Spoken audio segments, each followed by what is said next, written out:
ঘরের মধ্যে আছো কিনা? বাইরে এসে জানোস না, নাহলে ঘরের মধ্যে ঢুকে গেলাম দিবাই তো বিরাট একটা সালাম। কি হয়েছে রে গুলা? চিল্লায় বাড়ি মাথায় করতেছিস কি জন্যি? আমি মুক্তি নুরুল ইসলাম, মুখে বলো পাক কালাম, আমার যে বলো গুলা, তারা দিয়ে খেলা। ও বাবা নুরা, আমি তোর সাথে কি বেইমানি করেছি রে বাপ? আমারে কেন কোরবানি করতে চাস? হ্যাঁ, কারো কথা মানলে বাইরে কোরবানি করে দেবো। আমি মুক্তি নুরুল ইসলাম। ও বাপ, আমি বুড়ো মানুষ, আমারে মাইরে তোর কি লাভ রে বাপ?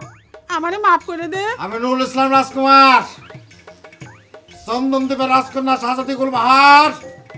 তোমার মা আজকে বন্দি, তারা দিলাম করে মুক্তি।